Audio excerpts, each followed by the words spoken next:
Hello, and welcome to Intriguing Realms.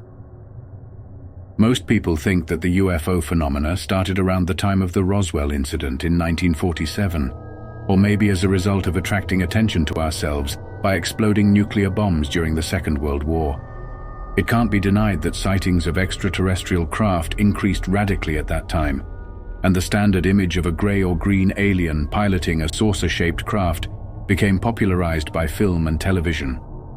Unexplained aerial phenomena have a long history of being witnessed. They date back not only to the 18th and 19th centuries, but also to ancient times. These events may have been interpreted as religious or magical by the people of those eras.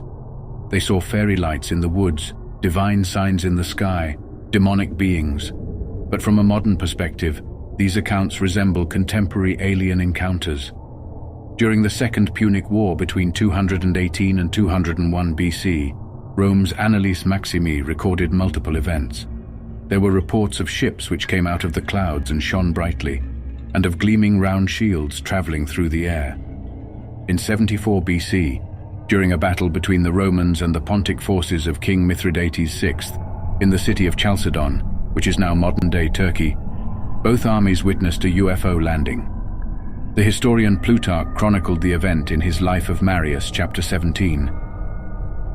Despite the perfectly fine and pleasant weather, a sudden boom announced itself over the area, and a flash spread across the sky. A huge, flame-like body was seen to fall between the two armies. The object was the shape of a wine jar and the color of molten silver. While these things were going on, many prodigies occurred, but two were especially remarkable.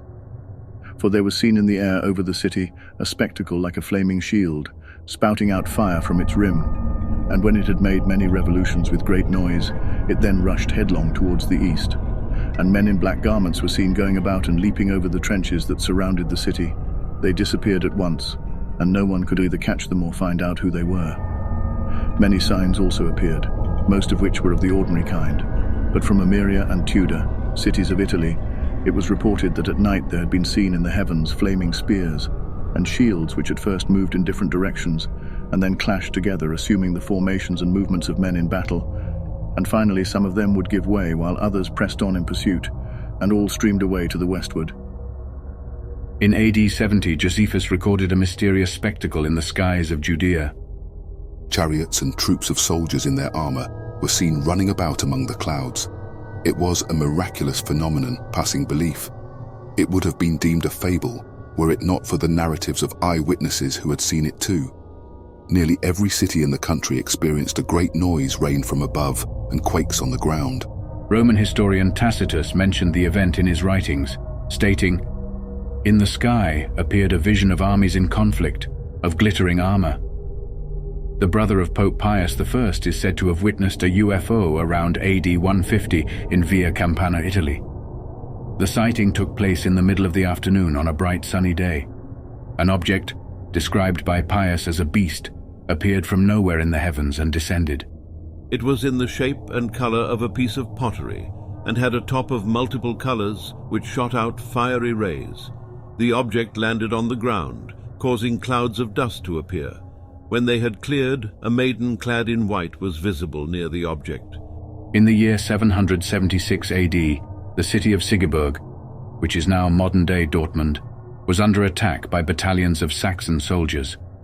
During the attack, a strange unearthly object appeared in the skies overhead. It was the likeness of two large flaming shields, reddish in color, and appeared to remain floating in the skies above them. The Saxon army was so terrified that they retreated and gave up their siege of Sigeberg. The account is recorded in detail in Latin annals, which record much of the history of the region. In 816 AD, in what is now modern-day Lyon, a chronicler called Agobard wrote of his experience with Magonia, a magical realm in the clouds where aerial sailors and their airborne ships would reside. According to his writings, 3 men and a woman had fallen to the ground from these aerial ships and were set upon by the townsfolk. Agobard intervened and prevented their certain deaths. The fates of these aerial sailors isn't recorded, however. One of the first recorded instances of an attempted alien abduction occurred on the early evening of November 25, 1896, in Lodi, California. H.G. Shaw and his friend Camille Spooner were traveling by horse and carriage en route to the town of Stockton. At one point, their horse suddenly froze, refusing to go on. The men grew annoyed by this behavior, but then they saw the cause of the horse's terror.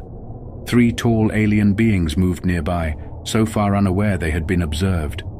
They had thin, spindly bodies, with long, skinny arms and small, delicate hands.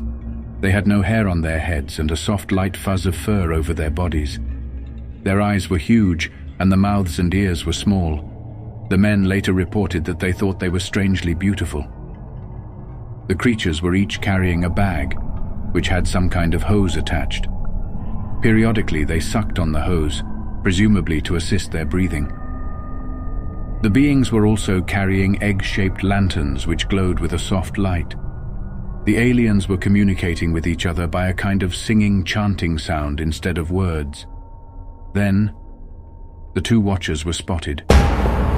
According to the men's report, the aliens rushed forward and made an attempt to abduct them, but their bodies were comparatively small and frail, and the men were able to fight them off. Thwarted, the 3 alien beings retreated to a nearby bridge, where the light of their egg-shaped lamps illuminated their waiting spacecraft. It was cigar-shaped and hovered some feet above the water. The beings moved with a lightness that made the men think they could almost be floating across the ground. Then, as they approached the craft, they leapt up above it, before dropping down into it through an unseen entrance. Soon the craft flew away. Shaw later told investigators that he thought that the craft had come from Mars. This was a year before the publication of H.G. Wells's War of the Worlds, but Mars was generally considered to be the origin of all things extraterrestrial. The story was recorded for posterity by Jenny Randles in her 1951 book, Alien Contacts and Abductions. This report is interesting for being an early description of aliens as the typical large-eyed, small-nosed, small-mouthed creatures popularized by science fiction, yet predating these depictions. Aliens in fiction up to this point were more commonly exactly like men, with minor alterations to features or size. The craft is cigar-shaped and not the typical flying saucer we would expect to see from the 1940s onwards. It's also interesting that the aliens have a language, whereas telepathy is more commonly reported in abductions since. Also, why was the abduction attempt so inept? Did these beings not possess superior technology to overpower the 2 men? Perhaps this particular race of aliens were just passing through and were shocked to encounter intelligent life forms. Many historical accounts of sightings occurred during times of war and were witnessed by large groups of people. Literally armies of people. Why are these craft drawn to war zones? Just as today, UAP activity seems to focus on military operations. Do the beings have some interest in the mental energy generated by such events? One possible explanation for UAPs is that they are time travelers from our own future who are observing historical events. Many significant battles in history were preceded by sightings of lights in the sky, comets, or other celestial phenomena. These could have been interpreted as omens of fate, indicating major outcomes, victories or defeats. The beings that have been seen seem to be able to breathe the Earth's atmosphere and rarely wear any kind of protective suit. Their appearance is similar enough to ours to suggest that they are a future form of human evolution. Perhaps the thin beings that H.G. Shaw encountered were not accustomed to our current polluted atmosphere, having improved the environmental conditions in their own time, and therefore needed their breathing device. Could this be why the beings do not want to contact us, but only want to observe, collect samples, or examine selected people on their craft before returning them to their original location? Have you had an alien encounter? Let us know on IntriguingRealms@gmail.com, and as always, please don't forget to like and subscribe. Until next time.